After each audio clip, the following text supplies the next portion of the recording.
So I'm watching the news, and I already figured I would make this a Sunday podcast in some sense.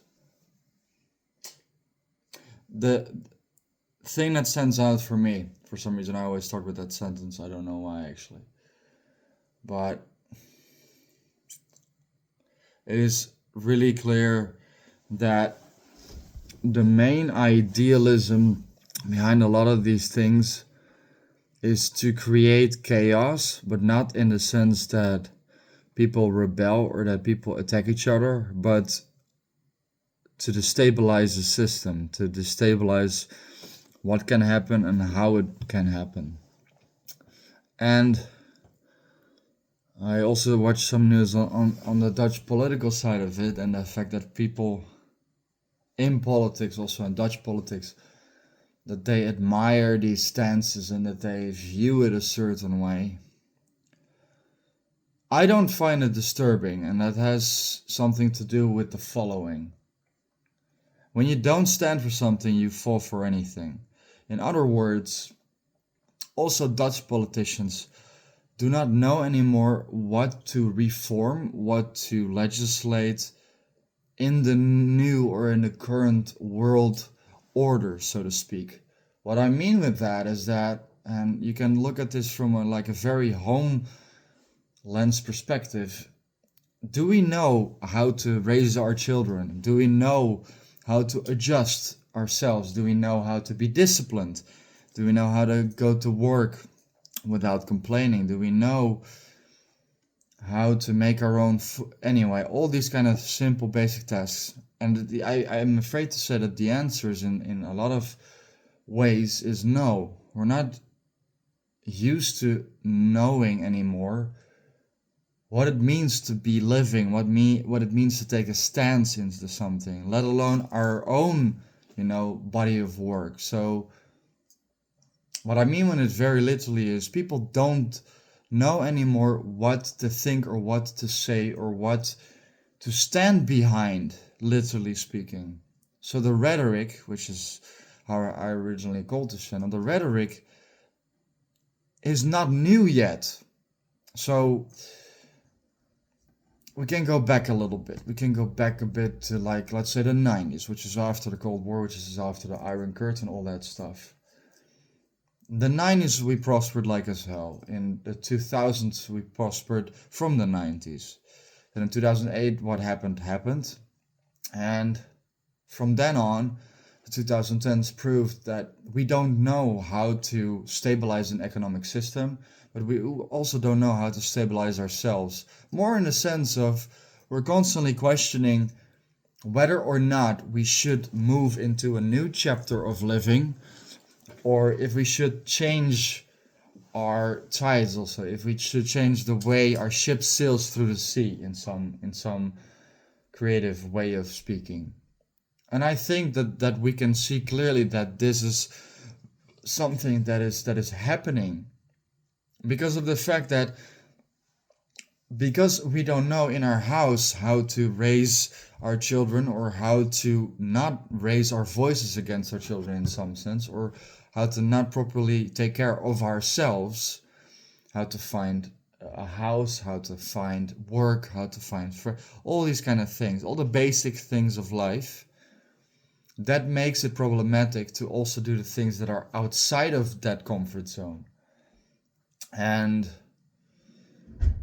in some sense, it's very interesting to see that we are completely ignoring that fact, I think. I think we're completely ignoring the personal effect of this new sort of time. And what I mean with that, and I'll dive into that now, is that what you see is that we are often asked, or we are often being tasked with the question of, do you think it's right or wrong? And oftentimes we are among friends or family. And what is happening now at the time we live in is that we are afraid to answer these questions, whether that is right or wrong. So when we read a newspaper, yes, we have a personal opinion, but we're not feeling safe enough. We're not feeling strong enough to say, I read it, but I can find myself in that opinion or that opinion. In other words, due to the fact that we have a fault, not necessarily a fault of character, but due to the fact that we have a difficulty of trying to show what we stand for, I have the feeling that we're in a new type of landscape, because we're in the landscape of yes, no. Like, will we walk with those people that we still disagree with, or won't we? And I'm seeing in America, for instance, with a lot of the documentaries, that a lot of things are happening within that body of work. And what I mean with this is that people don't know if they are walking with the right people. They are just doing it to do it in some sense, because of the feeling that they don't know yet where they themselves stand. And that is very dangerous. Now, the reason I'm pointing this out is due to the fact that I'm trying to be a little bit more of an advocate for human rights, for overall rights, and for a different body of work, even maybe a different stance on how governments should work. Because the thing is that what we see throughout history is that the reason that we reshape ourselves but the people around us has to do with the fact that we're transforming, that we're seeking a different type of approach, a different type of idealism, which is totally normal, because otherwise the human body would have never changed. So, you know, taking it really simplistic, if you look at a Neanderthal person, or like the way we are, our offspring, technically speaking, we are completely different. We have a lot more intellectualism behind us, and we have a lot more thinking processes going on. Okay, take that into account with the new time we live in. I don't think often enough people realize that we don't have an idea of what we are aiming for.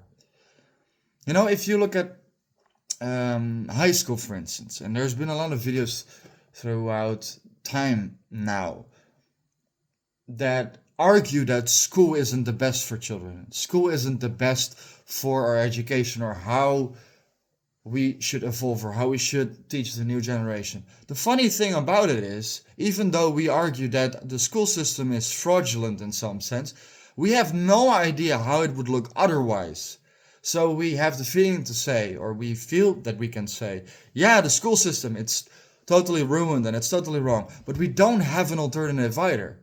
We have in Scandinavia schools or an education system that makes sure that kids, have less hours in school, and that they play outside more to seek more talent. And they're seeing a lot of improvement around that. We can see that in the research even. But is it definitive that societies can run on that idealism? No, not yet, because that is an issue on itself, by the way. Not only don't we know, but we won't know until 30 years later or 50 years later, because that body of work, that freedom in terms of education, we won't see that until it has an effect on society, the infrastructure itself. So, in other terms, the way we are thinking right now and the way we want to think in the future, those are totally different subjects, totally different. Okay, so now we took the sort of the human aspect, so the way we are thinking, then we're taking it to the school system. Let's move on to bigger structures. The world is changing rapidly because we have AI now. We have the feeling that with a lot of jobs, technology will take over, or that it will just happen. I'm gonna tell you now, and this is gonna be very unpopular, it is not just going to happen. It is going to take us over. Because the thing is that there is no limits on this. There's no limit on the knowledge anymore. So, our question of the first thing that I said, the body of work that we are into, our philosophy, our moral stance, what we believe in, what we want to go for, that is more important than ever at the moment. And even though either TikTok, Instagram, YouTube, Facebook, or all these other different type of forums that are out there that are questioning in some sense what your stance is or with what movement you want to go, they are making it debilitatingly impossible to stand for your own thing. And that's why I'm here for, in some sense, for Het Tegengeluid, the rhetoric behind all of this. Because of the fact that I think we are moving way too quick. Us ourselves too. I think we need to have much more conversations that are open conversations that not trigger each other, but that can be a debate about good and bad. And not necessarily that you have to take a stance in it, but that the very least we discuss these things with each other. And I see constantly happening on talk shows too, which is why I sometimes do not understand talk shows. Talk shows are very one-sided in some sense, but they are not only one-sided. They're seeing also in talk shows that we cannot just let somebody talk and then people interfere. What we're seeing is that people can write a book, for instance, an author or somebody who's a musician. Robbie Williams was on the Enoch show, and then Sander from wrote a small book about how the Dutch government, how he views it and how he sees. In any case, stop pointing that out a little bit schematically because it doesn't really matter for the moment now. But we're seeing in talk shows that they're trying to approach it a little bit differently because they're seeing that if they're not putting knowledge or a conversation out there, that there's going to be a lot of hate. Because the thing that AI or the fact that these platforms are even alive, Facebook, Instagram, what they have seen is that what works the best in terms of opinions or in terms of commentary is hate. Hate works the best. Universally, it works the best. For the past 10 years, what they've been striving to do even is remove all sort of sanity out of comments and make sure that the people who are sort of making a bit more of guesswork. So, in other words, put something out there that makes you think instead of instantly react. They have been trying to scrape that off the internet. And certainly Facebook now, since Trump has been in the lead, Facebook has been at the top line of this in some sense, and some other social media outlets too, including a little bit YouTube I've seen here and there. So they're scraping positive commentary. They're trying as much as they can to incite sort of not the hate behind it, but the commentary in that, so that it pushes the fact that it destabilizes. Why am I saying this? Going back to the first thing that I said, their most important thing always will be, and it's proven time and time again, which is why Napoleon said those who do not learn history are doomed to repeat it. Their thing always is, in their body of work in government, to destabilize, no matter what happens, to destabilize. And I've over the past week, I've seen so much on the whole thing with America, but also in Europe. The biggest issue, for instance, in Europe that we have is immigration. And why is that an issue? I will tell you why it is an issue. Because there's a big element involved that we are not talking about. It's not talked about enough. And that is this one. And again, this is going to be unpopular. It's the racism behind it. Because if Europe, and this is Europe universally in some sense, if we do not let the Middle Eastern countries that are compromised by war conflicts, which are usually incited by their own countries themselves, unfortunately, and a little bit America and Europe.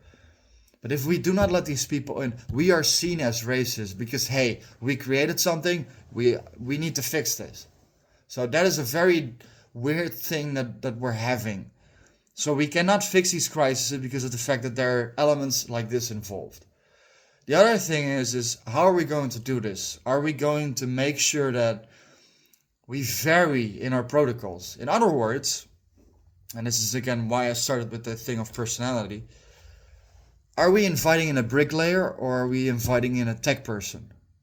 In other words, to make it even more simple, are we inviting a think tank or just somebody who's good with their hands? And we have a really huge problem in the European Union anyway with this, because we are not sure at the moment whether or not we like the highly intellectual person or whether we like the gardener or the bricklayer or whatever. We're really unsure. And this is the thing with immigration. We do not know if we say to the bricklayer if we're going to escalate the immigration issue. And this is directly related to our immigration crisis, because we are saying no, but we're not saying no because we don't want to incite that chaos also. Okay, getting back to a more thoughtful thing around this. education within this is of the utmost importance. And what I mean with that is not necessarily school, but be informed. And by be informed, I mean be uninformed. Because of the fact that we live in a time, and this is exactly why I'm promoting this, we live in a time where media news outlets only do one thing, and that's is create chaos, basically. So everything in the media outlets is about Russia, Ukraine, war, Trump, dump him, and for instance also with Turkey with the government, and Africa, God knows what. Even though, for instance, and I'll talk on that in the future, China has a huge part in Africa, which is really problematic, by the way. So we have a lot going on. So be informed by being misinformed, because you can better be misinformed than uninformed, because then you start asking questions. And that's the only thing I will argue right now. Ask questions. A way to end this one, because I wanted to make it longer on purpose and I wanted to read in on it a little bit more. There is a lot of talk going around about the agenda, about 2025, about the 2030, about how we're doing things. I would suggest, but that's my own personal stance, don't believe any of it. And the reason I'm saying that is because of the fact that the tides are changing so quick every day that by the time we are even at an agenda or a protocol or at whoever said anything with the Trump administration or the EU, we don't know anymore, because that is exactly the issue. They don't know. They don't know what the effect will be, which is why we have such tremendous problems, because we're not talking about the things, we're just debating them. We're only making guesswork out of everything, and they don't know. They don't know any better, because of the fact that they know, actually, in some sense, they know what I'm arguing. We need a new body of work. We need a new way of government, a new type of government, and we need new type of people in it. With less people, with less parties, and with less left and right. Because it's proving time and time again over the past 20 years that it's not working. And that is exactly what this is. This chaos has been expanding over the past 10 years, over the past 10, 20 years, and we're seeing what is happening with it right now. We're in the midst of it, and our choice needs to be around ourselves in some way.